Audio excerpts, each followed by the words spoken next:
We will praise you, O Lord, with our whole hearts.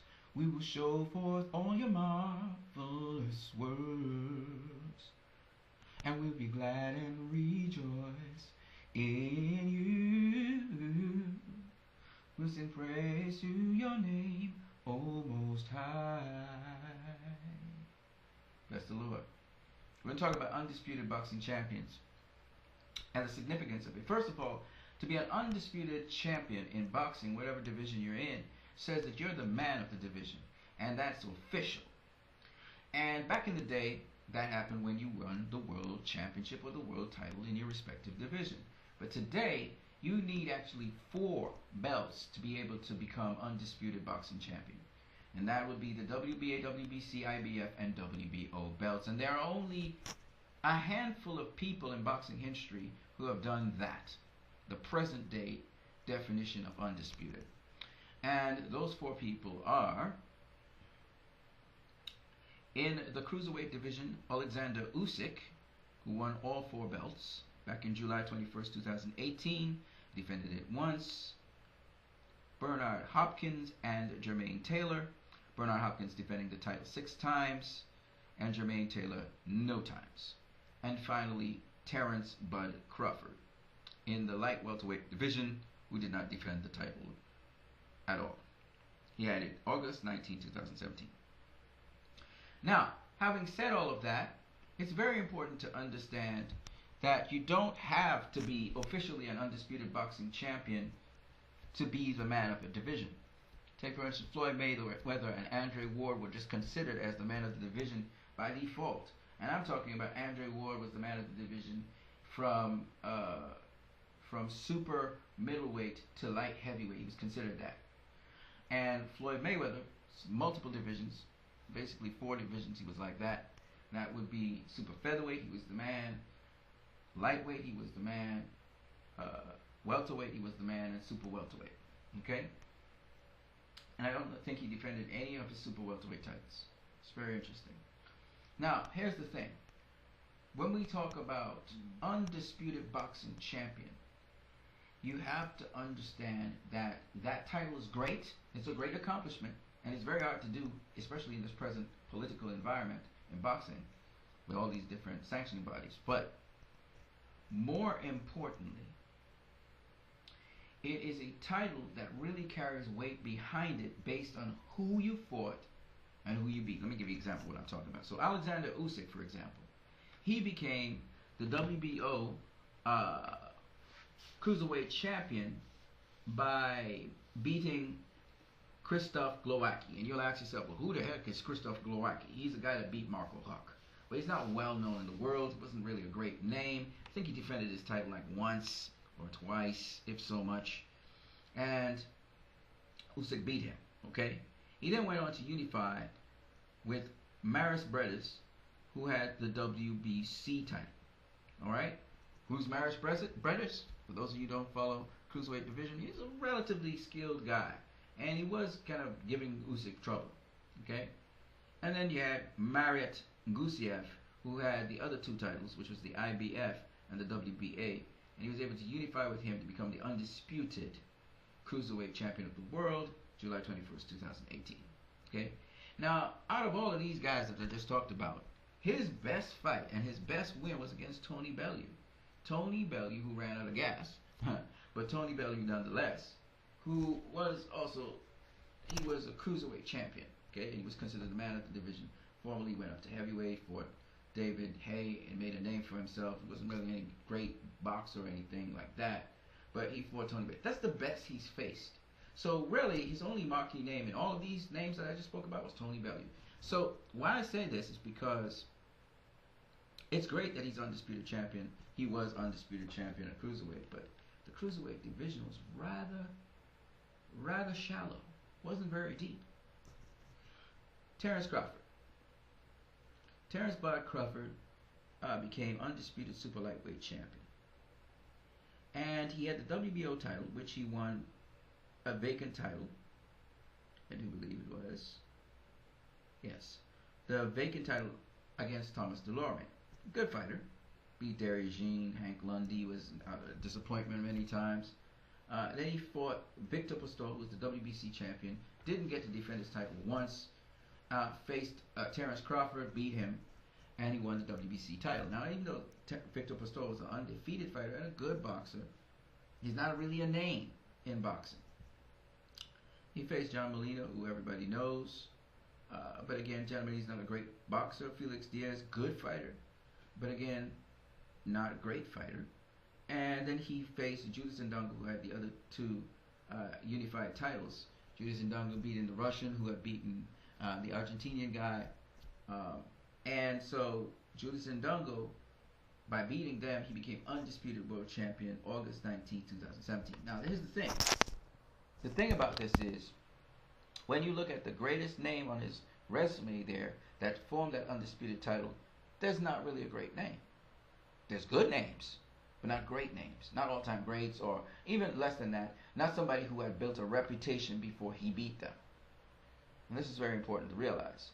In fact, Terrence Crawford's whole resume is not very deep. Okay? It's not very deep. Nonetheless, he became undisputed world champion, which is a feat that he accomplished. Good for him. Now, let me show you one person who had a deep resume, and just the way how he became undisputed world champion is epic. And that would be Bernard Hopkins. And Bernard Hopkins, he became the IBF middleweight champion back in 1995 against Secundo Marcano. Okay? First he drew with him, then he beat him. Alright?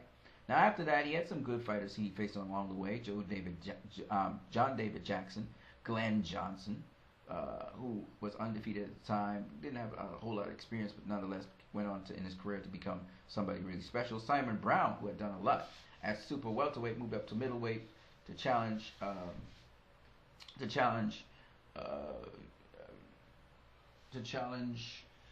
my God, I just blanked out on his name.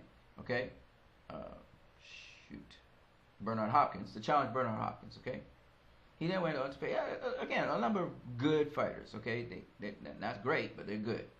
Okay, he then faced Simon Brown again, stopped him, and he finally unified with Keith Holmes, who had the WBC world title. No great name there. And then he beat a legend in the sport of boxing, Felix Trinidad, who carried the WBA super world middleweight title. Okay, Felix Trinidad was undefeated at the time. Smaller guy, yes, but still a legend in the sport of boxing. He beat him. Okay, then he would go on just a little while later. William Joffrey's a good fighter, to beat Oscar De La Hoya, and that's how he won. He became undisputed world champion, beating the WBO middleweight champion Oscar De La Hoya. That was tremendous style. He became middleweight champion. Defended the title once successfully, as you can see here, and then afterwards lost to Jermaine Taylor. Now, here's the thing that I find amazing, and I just have to point out. Bernard Hopkins won those titles the hard way, one by one. And what made his title run so incredible is not the first two people who he won his title against, but the latter two. He won one of the titles against Felix Trinidad, and the second one against the legendary Oscar De La Hoya, pound for pound champion, etc. And that's what made Bernard Hopkins' undisputed championship worth something. Because why go through all of those lengths to get all those titles if at the end of the day you ain't fought nobody? Then you'd be called a belt collector, because you're already known as the man of the division. You're just collecting belts. You're not really fighting people. So when you want to build a resume as a boxer, you have to think about the people you're fighting and not so much the belts you're collecting. That's why, I mocked Gennady Golovkin when he wanted to take the belt off of Canelo, the WBC belt. He just wanted to collect that belt, not fight for it or anything. Just collect the WBC belt. We realized he was just a belt collector. It wasn't about fighting people, like how Mikey Garcia is looking to be great by fighting Errol Spence. Canelo's looking to be great by fighting Danny Jacobs. That's a unification that means something. Danny Jacobs got a history. He's a world champion, etc., etc. He's fought people, right? When you look at Triple G, well, Triple G didn't really fight a whole bunch of people that was worth the while, but he did fight Danny Jacobs after a while, and supposedly got a win over him. So I'm just saying, it's not about belt collecting. This person has a reputation, and you beat that person. Canelo's beaten Triple G, got back his WBC belt, collected the WBA that Triple G had. Now he's going after Danny Jacobs, and if he does beat Danny Jacobs, then he has Demetrius Andrade left. These are all names in the sport of boxing. These guys have history. Demetrius Andrade's been a world champion at super welterweight. Okay, goes up to middleweight, becomes champion again. All right, so you have to. That's a name, right? When you look at Danny Jacobs beat Peter Quillen. He beat, he faced Gennady Golovkin. He beat Sergey. I forgot what his surname is, right? He beat that dude. He beat some other solid middleweights. So this is another name you're looking at in the sport of boxing. That's the kind of thing you want to have. When Canelo's going down that road, Undisputed will mean something. But otherwise, Undisputed is just an honorary title, which doesn't necessarily mean anything. So when I listened to some people that were speaking about how Floyd Mayweather, he needs to, become undisputed champion. He's never been undisputed champion. I look at them and I'm like, well, why is that important? It's an accomplishment, but it's not like the thing. Everybody knew Floyd and Andre Ward were the men of their divisions. When Andre Ward moved in, he beat the best of his division, and that was that. When Floyd moved into his division, he beat the best of his division, and that was that. You don't have to become undisputed world champion. If you beat the lineal champion, for example, in your division, then you're the man. That's just what it is. Or if you're the guy that has beaten a number of people, unified belts and stuff. So Danny Garcia was considered the man of his division when it was a super lightweight, right? And we had some killers in super lightweight. We had Zab Judah, we had Eric Morales, we had Amir Khan, we had Lamont Peterson, we had, a number of really excellent fighters and killers in that division. And Lucas Matisse, when Lucas Matisse was really something. I mean, these were the kinds of guys in the division. It was a strong division, right? Terrence Crawford didn't really fight in a strong division, and he's become undisputed because of that. So that's why I don't really put so much weight into undisputed world champion. I said, well, who does this guy beat to become undisputed world champion?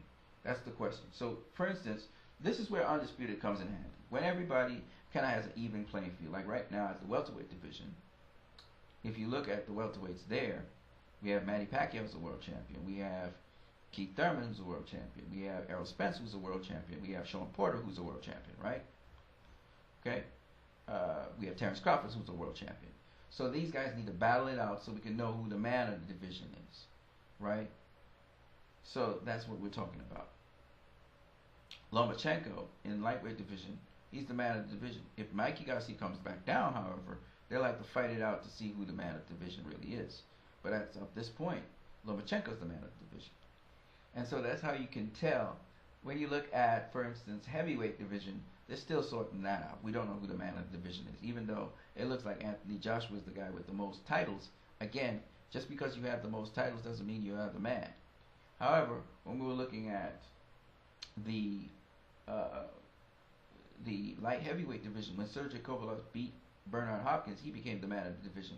Adonis Stevenson wasn't doing anything, facing anybody of note, so he couldn't call him the man of the division. So it was Sergey Kovalev, and he had a majority of the titles as well. So when Andre Ward beat Sergey Kovalev, he became the man of the division. So this is the way how you look at things, and boxing has a lot more depth to it, a lot more layers to it, and usually, to be honest with you, it's about who you fight and who you beat that makes you the dominant person in the division, unofficially. Officially, you can collect all the titles. You may even be seen as the man of the division, even if you collect all the titles. But if you're not giving the right people the right shots, then you're still not the man of the division. So you could actually be world champion and still not the man of the division, depending on if you're just kind of sidelining and blocking certain people from fighting you.